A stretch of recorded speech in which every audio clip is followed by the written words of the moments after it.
मांगा को actually review करने से पहले मैं एक चीज बताना चाहता हूँ। ये मेरी जिंदगी में पहली बार था कि मैंने कोई मांगा खरीद कर अपने हाथ में लेकर पढ़ी है। इससे पहले मैंने मांगा पायरेट्स ऑफ द कैरेबियन बन के पढ़ी है, लेकिन ये एक अलग ही तरह का एक्सपीरियंस था। You can say that I was a manga virgin and I lost my virginity, जिसमें मुझे वाकई बहुत मजा आया। मांगा के पन्ने पलटने में एक अलग ही मजा है और मैं ये जो मजा है हिंदुस्तान के हर व्यक्ति को देना चाहता अब सबको तो 1300 की मांगा नहीं भिजवा सकते, सो आई डिसाइडेड कि मेरे पास जो फिजिकल कॉपी है I will give away that one, जिसके बारे में ऑब्वियसली हम वीडियो के एंड में डिस्कस करेंगे because watch time. Now coming back to the review of Uzumaki. और ना जाने मैं ये कितनी बार बोलूंगा, बट नहीं, नारुतो से इसका कोई रिलेशन नहीं है, या फिर इन सम वे शायद है, क्योंकि उजुमाकी का मतलब होता है स्पाइरल्स और नारुतो उजुमाकी नाम भी शायद उसी रेफरेंस में रखा गया है। बट अपार्ट फ्रॉम दिस इसका नारुतो से कोई लेना देना नहीं है। End of discussion. उजुमाकी 1998 से 1999 तक पब्लिश हुई सुपरनैचुरल ड्रामा हॉरर सीनन मांगा है,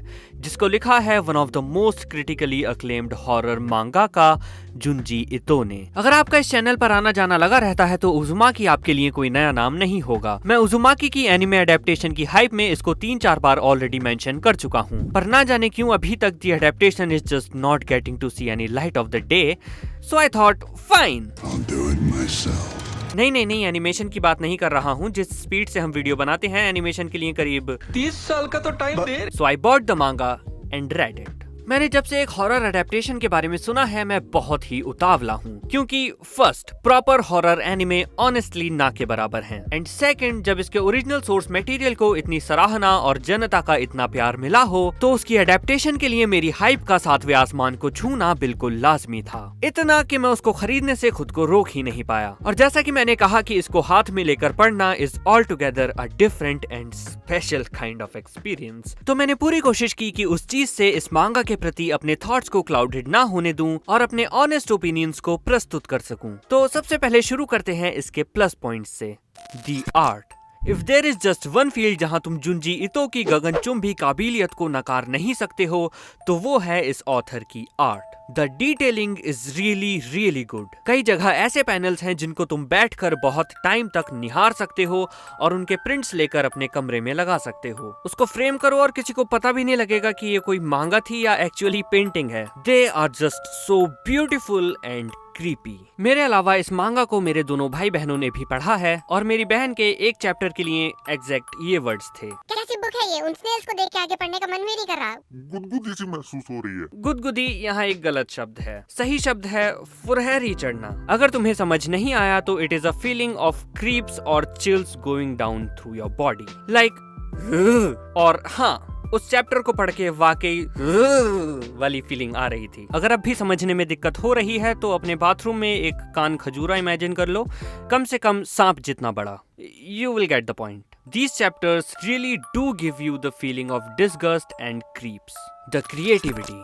उजुमाकी इसका नाम इसलिए है क्योंकि ये स्पाइरल्स के अराउंड बेस्ड है। स्पाइरल्स की एक प्रॉपर्टी होती है कि वो काफी हिप्नोटिक से होते हैं। उनको देख के मन करता है कि उन्हें देखते ही रहो। There is a strange kind of beauty in spirals that make you dizzy और मनमोहित। हिंदी वाला और इस मांगा में ये स्पाइरल्स ऐसी जगह भरे हुए हैं जहां तुम इमेजिन भी नहीं करोगे। और यही है इतो की क्रिएटिविटी। ना जाने जुंजी इतो ने अपने अराउंड इन स्पाइरल पैटर्न्स को डिस्कवर करने के लिए, उनको अलग अलग जगह एक्सपेरिमेंट करने के लिए और उनके अराउंड एक स्टोरी क्रिएट करने के लिए ना जाने कितना टाइम एंड एफर्ट डिवोट किया होगा। For this he definitely deserves the praise. I mean, जरा सोच कर देखो, तुमको कोई हॉरर स्टोरी लिखनी है और तुम भूत प्रेत चुड़ैल और प्यासी डायन को छोड़कर स्पाइरल्स को चुनते हो। हम बस सोच ही सकते हैं अगर सच में करने गए तो किस किस्म का बवासीर पैदा होगा, कौन जाने। But Junji Ito really managed to create something good around spirals, और वो भी हॉरर कैटेगरी में। I think that is a great achievement in itself.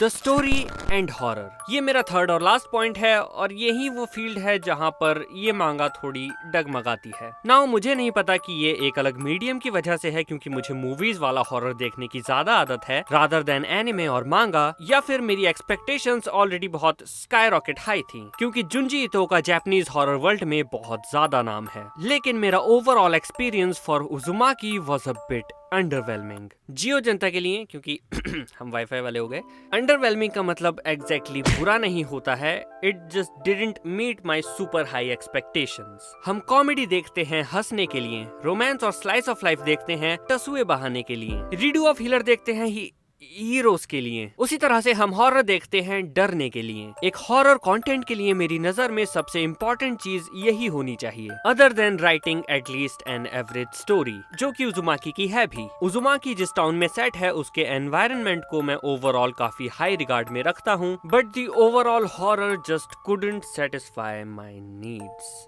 Okay, that was weird. Of course वो कई जगह काफी क्रीपी था, लेकिन डर जैसा तो मोस्टली कुछ नहीं लगा। और स्टोरी भी मैं जस्ट स्लाइटली अबव एवरेज ही कहूंगा, वो भी कुछ ज्यादा होश उड़ा देने वाली चीज नहीं थी। हाँ, लेकिन अगर मेरा छोटा सा पिद्दी सा दिमाग इन स्पाइरल्स के पीछे छिपे किसी डीप सब टेक्स्ट या ओवरऑल स्टोरी के पीछे छिपे मीनिंग को समझने में असक्षम रहा, तो मैं एडवांस में माफी मांगना चाहता हूँ, but I am sorry, the story didn't really impress me. बल्कि आधे से ज्यादा टाइम तो ये मुझे डोरेमोन वाली फील दे रहा था। एक छोटा सा टाउन, वही कुछ फेमिलियर से कैरेक्टर्स जो कि किसी भी नॉर्मल हॉरर मूवी कैरेक्टर्स की तरह ही बिहेव करते हैं, जिनके दिमाग का लॉजिकल हिस्सा कहीं पत्ते खेल रहा होता है। उन्हीं के अराउंड अलग अलग चीजें होती हैं एपिसोडिकली, उनमें कोई खास कंटिन्यूटी नहीं होती है। बिल्कुल लास्ट में कहीं जाकर थोड़ी कुछ कंटिन्यूटी एस्टेब्लिश होती भी है, लेकिन तब तक स्टोरी को ठीक से कंक्लूड करने के लिए शायद थोड़ी देर हो गई थी। एंड में सारे कैरेक्टर एफर्ट्स ऑलमोस्ट नेग्लेजिबल और मीनिंगलेस हो जाते हैं। नए कैरेक्टर्स को इंट्रोड्यूस उनको मारने के लिए ही किया जाता है, और मोस्टली रिकरिंग कैरेक्टर्स बहुत ही कन्वीनियंटली सरवाइव कर जाते हैं। Kirie being the main heroine of the story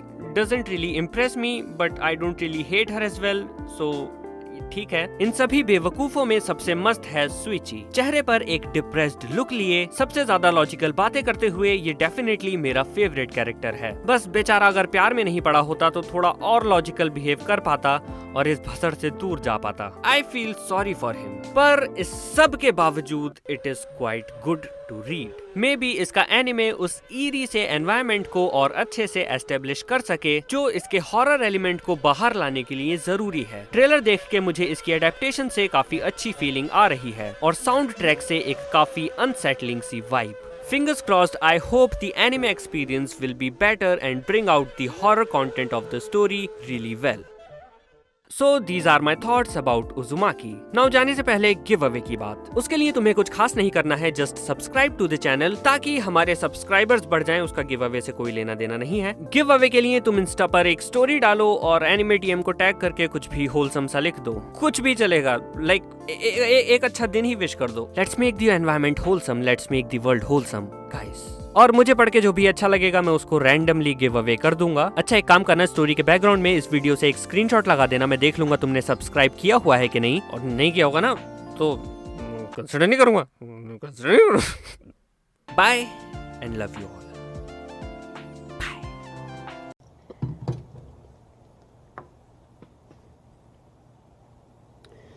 My disappointment is immeasurable, and my day is ruined.